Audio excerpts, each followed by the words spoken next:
I thought my marriage was just tired. Then my father-in-law called and told me he saw my husband with another woman. I asked if he was sure. He said, sure enough, to cut him out. My father-in-law almost never called me in the middle of the day. William was not dramatic. He did not gossip. He did not insert himself into our marriage. If anything, he was almost too careful about boundaries. He texted before calling. He waited before asking questions. So when his name lit up my phone, I answered with a little worry already sitting in my chest. Hi, William. Is everything okay? He did not say hello. He said, are you alone? I looked toward my daughter's closed bedroom door. Yes, I said. Amy is asleep. Why? There was a pause on the other end. Not a normal pause.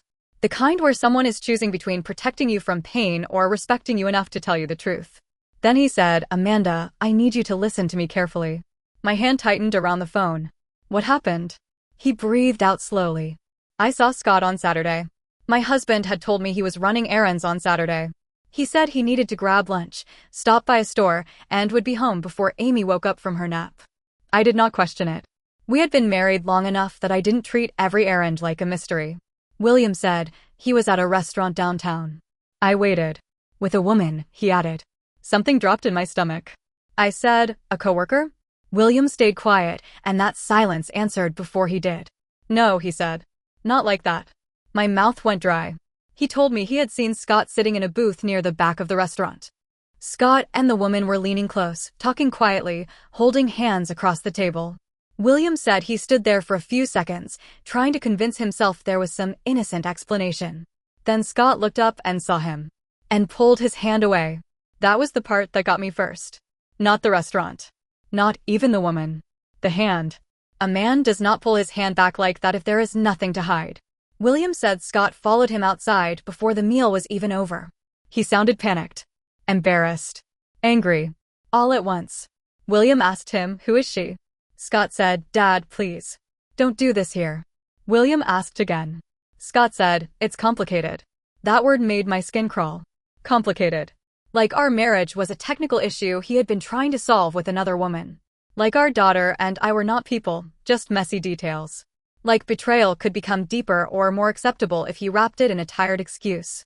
William told me he gave Scott until Friday to tell me himself. He said, you have until Friday to tell your wife. If you don't, I will. It was Tuesday. Scott had not said one word. I asked William, are you sure? That was when he said, sure enough, to cut him out. At first, I did not understand what he meant. Cut him out of what? William went quiet again. We'll talk about that later, he said. Right now, you need to know the truth. I sank down onto the floor outside Amy's room. I did not cry. I think my body was too shocked to know what to do. My daughter slept behind the door, curled around her stuffed rabbit, while my husband's father told me my marriage was not what I thought it was. William apologized like he had done something wrong by telling me. I said, thank you. Then I hung up and sat there until my legs started to hurt. The house looked exactly the same. The laundry basket was still beside me. The afternoon light was still coming through the window. Amy's little shoes were lined up by the front door. The slow cooker was still on in the kitchen because that morning I had made dinner for a man I thought was coming home to me. Everything ordinary suddenly felt cruel. I kept thinking about Saturday. Scott coming home after that restaurant. Scott carrying Amy around the kitchen while she laughed. Scott kissing my cheek when I handed him a plate. Scott asking what we were watching that night like he had not just been holding another woman's hand. I hated myself for imagining it, but once the picture entered my head, it would not leave. I stood up, walked into our bedroom, and stared at Scott's laptop on the nightstand. I knew his password. He knew mine. That was what I thought trust looked like. I stood there for almost 5 minutes arguing with myself. Then I opened it. I know some people will say I had no right to go through his laptop. Maybe they are right. But when your father-in-law calls to tell you your husband is having an affair, privacy stops feeling like privacy. It starts feeling like a locked drawer in a burning room. His messages were open. That almost hurt more. He had not hidden much. No fake app. No secret folder. No clever password. He had simply trusted that I was too tired, too busy, or too loyal to look. Her name was Laura. Just Laura. At first, the messages looked almost normal. A joke about lunch. A complaint about traffic. A picture of coffee. Something about a show they were both watching. Then I scrolled back. The tone changed. I miss you. I wish I was there. You deserve to be happy too. Little pieces of my life, handed to another woman so she could help him turn me into the problem. Then I saw the message that made my hands shake. Laura wrote, "She uses Amy to keep you stuck." I stared at it until the words stopped looking real. She uses Amy. My daughter was 3. She still called strawberries straw babies. She slept with a stuffed rabbit that had one loose eye.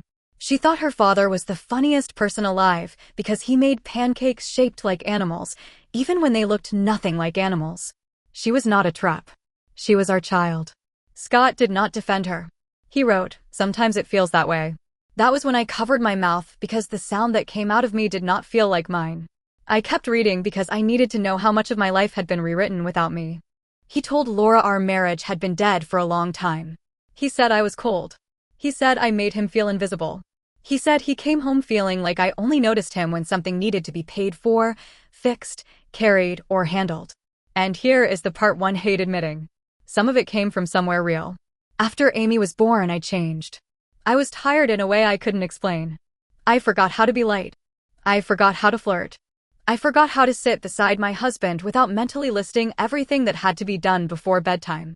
There were nights Scott tried to talk, and I barely listened. There were mornings I snapped before he even had coffee. There were weekends he suggested going out, and I said no because the idea of dressing up felt impossible. I was not perfect, but I was still there. I was still packing lunches, scheduling appointments, washing tiny socks, paying bills, remembering birthdays, and trying to hold our life together with both hands. I thought struggling inside a marriage was something you worked through. I did not know Scott had been taking our hardest moments and handing them to another woman like evidence. The messages went back almost 6 months. 6 months. That meant he had been texting her through Amy's birthday. Through the week my car broke down. Through the night I had a fever and still got up with Amy because she wanted me. Through Sunday dinners with his parents, where he sat across from William and Carol while pretending to be a husband they could be proud of. I found lunch plans. I found apologies for not being able to call because she's still awake. I found messages sent from our driveway, our bathroom, our bed. Nothing was graphic, but it did not need to be. The betrayal was not in one message. It was in the pattern. He had created a version of me that Laura could dislike. A cold wife. A controlling mother. A woman who used a child to trap a man. Maybe Laura believed him because it made her feel less guilty. Maybe she just didn't care. I took pictures of the messages. My hands shook so badly that some came out blurry, and I had to retake them. That made me feel sick. I hated how practical I was becoming while my heart was falling apart. Then I texted my sister. "Can Amy and I stay with you tonight?" Stephanie replied almost immediately. "Of course." What happened? I stared at the screen. Then I typed, "Scott is cheating." She called me, but I couldn't answer. If I heard her voice, I knew I would break before I had a plan. So I packed quietly. Not every piece of clothing. Not dramatic suitcases thrown open on the bed. Just enough for me and Amy for a few days. Pajamas. Clothes. Medicine. Chargers. Important papers from the drawer. Amy's rabbit. Her favorite blanket. The purple cup she refused to drink without. Amy woke up while I was zipping the bag. She stood in her doorway, hair messy, rubbing one eye. "Mommy?" I smiled so fast it hurt. "Hi, baby. Did you have a good nap?" She looked at the bag. "Are we going somewhere?" I crouched in front of her. "We're going to Aunt Stephanie's for a little bit." Her face lit up. "Can I bring Rabbit?" "Of course." She ran to get it, and I almost collapsed right there in the hallway. Because to her, this was an adventure. To me, it was escape. I put the bags in the trunk before Scott came home. Then I made Amy a snack and turned on cartoons. I wanted the house calm. I wanted no screaming in front of her. I wanted to be the kind of mother who could take a direct hit and still keep the room safe. By the time I sat at the kitchen table, my whole body felt numb. The slow cooker was still warming dinner. That detail bothered me more than it should have. I had made dinner that morning for a man who was probably trying to figure out how to protect his affair. At 6:12, I heard his truck. Amy jumped up. "Daddy's home." I closed my eyes for 1 second. Then the door opened. Scott walked in like it was any other evening. Keys in hand. Jacket over one arm. Phone half out of his pocket. He looked tired, familiar, normal. That almost made me angrier than if he had looked guilty. Amy ran to him, and he picked her up automatically. "Hey, bug," he said, kissing her cheek. "Did you have a good day?" She told him about snack time, her rabbit, and going to Aunt Stephanie's. He smiled at first, then glanced at me. "Going to Stephanie's?" I said, Amy, can you finish your show for a minute? She frowned. But Daddy just got home. I know. Just 1 minute, baby. Scott put her down slowly. She ran back to the living room. He looked at me. What's going on? I said, your dad called me. Everything changed in his face. Not confusion. Not surprise. Recognition. He knew. His mouth opened, then closed. He set his jacket on the chair like he needed both hands free for whatever lie came next. Amanda, he said. That was all. My name. Soft. Careful. Like I was the dangerous one. I asked how long. He rubbed his forehead. This isn't how I wanted you to find out. I almost laughed. Really? Because you didn't seem interested in telling me at all. He looked toward the living room. I said, don't look at her. Look at me. His jaw tightened. How long? He swallowed. A few months. How many? He did not answer. Scott. Almost 6. The number landed between us and changed the air in the room. Almost 6 months of me sleeping beside him. Almost 6 months of him holding our daughter. Almost 6 months of him watching me fold his shirts while he let another woman call me a prison. I asked, did you love her? He looked wounded, which made me want to scream. I care about her. I nodded slowly. That's worse than a no. He said, it started as talking. Everything starts as talking. It wasn't planned. Neither was Amy crying herself to sleep when she starts asking why her father moved out. His face broke a little at that. I'm not leaving her. But you were willing to let another woman say she was trapping you.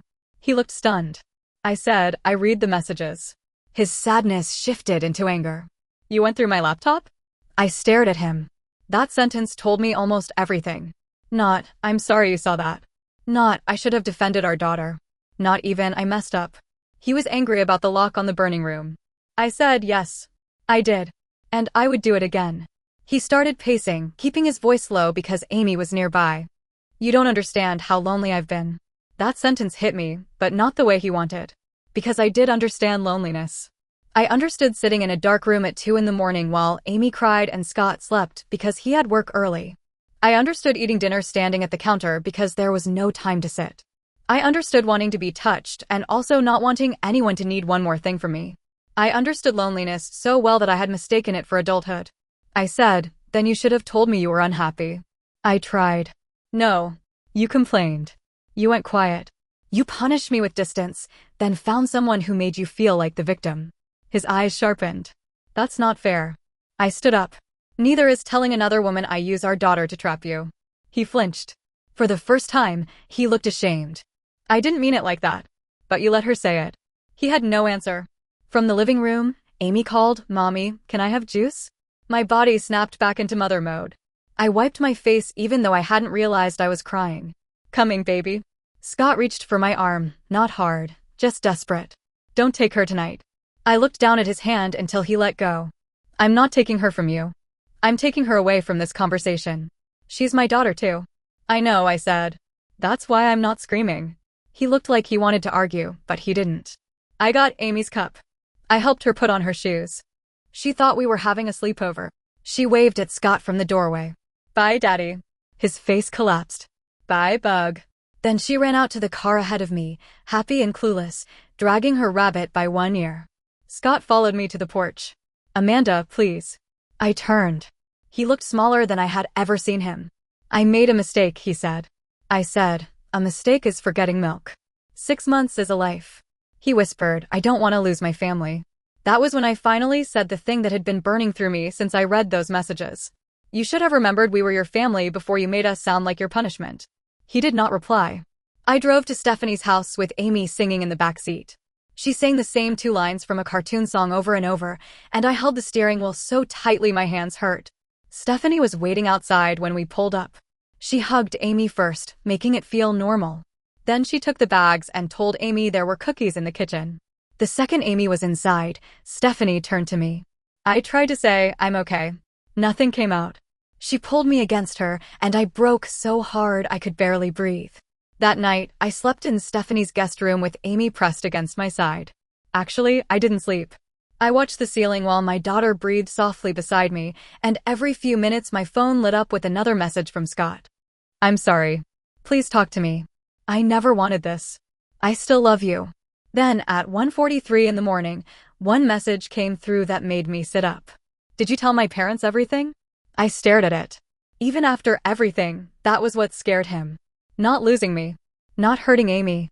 His parents knowing who he really was. William and Carol came to Stephanie's house 2 days later. I almost told them not to come. I felt embarrassed, which made no sense because I was not the one who cheated. But betrayal does that. It makes you feel exposed, like everyone can see the parts of your marriage you could not save. Stephanie took Amy into the backyard so we could talk. Carol hugged me the second she saw me. Not a polite hug. Not a careful one. She held me like I was her own daughter, and that made me cry before anyone said anything. I'm so sorry, she whispered. William stood behind her with his hands in his pockets, looking older than he had a few days before. He said, we raised him better than this.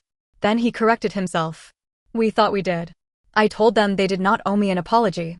Scott was a grown man. His choices were his. Carol shook her head. That may be true, but you are still our family. Amy is our family. We are not pretending this is just a private argument. I did not know what to do with that kind of support. Part of me wanted it. Part of me resented it. Because if his parents were kind to me, it made the divorce feel more real. It meant even they could see something had broken. We sat around Stephanie's kitchen table. No one touched the coffee she made. William said, there is something we need to tell you. My mind went straight to more damage. Another woman. Another lie. Something worse. Carol must have seen my face because she reached across the table and touched my hand. It's not about the affair, she said. William explained that years earlier, he and Carol had set up their estate plan.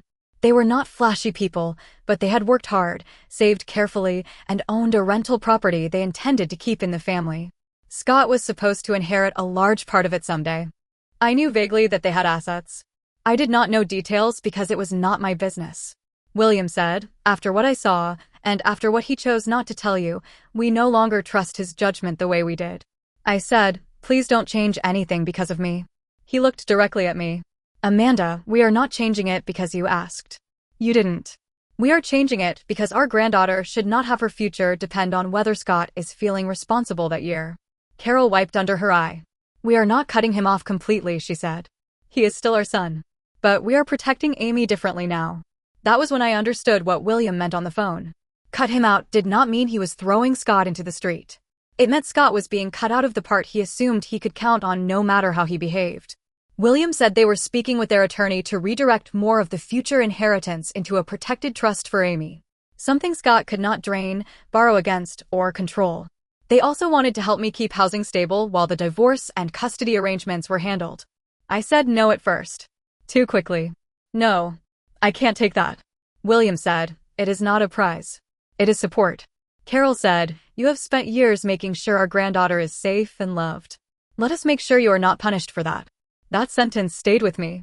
Because I did feel punished. Not by them exactly. But by the math of it all. Scott had the affair and somehow I was the one packing bags. I was the one explaining a sleepover to our daughter. I was the one waking up in someone else's house with no idea what came next. Still, accepting help felt dangerous. I imagined Scott saying I manipulated them. I imagined mutual friends whispering that I used Amy to get money. I imagined Laura hearing about it and saying, see? She really does use the kid. So I told William and Carol I needed time. That afternoon, I met with a lawyer. Barbara had the calmest voice I had ever heard.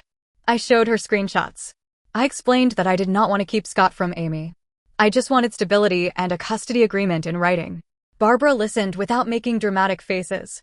When I told her about William and Carol, she said, you are allowed to accept help from people who care about your child. I asked, even if it hurts Scott? She folded her hands. Scott created the situation. His parents are making decisions about their own assets. That is not the same thing as you taking something from him. I wanted to believe her. But guilt is not logical. That night, Scott called. I answered because we needed to talk about Amy. His voice was flat. My parents came to see you. Yes. What did you say to them? I told them the truth. He laughed once, bitterly. Your version of it. My version has screenshots. He went quiet. Then he said, they're changing the trust. So he knew. I said nothing. He continued, do you understand what you've done? That was the first time I felt real anger again. What I've done? You turned my parents against me. No, I said. You gave them something to react to. He raised his voice, then lowered it quickly. You always do this. You act helpless and innocent, and people rush in to save you. That hurt because there was a small, ugly part of me that wondered if he was right. Not about the affair. Not about Laura. But about me accepting help while he lost something. I said, I didn't ask them to change anything. But you didn't stop them. I looked toward Amy, asleep on Stephanie's couch with her rabbit tucked under one arm. No, I said. I didn't. He breathed heavily into the phone. Then he said, Congratulations, Amanda. You won. I almost laughed. Instead, I said, if this is winning, Scott, I would hate to see what losing looks like.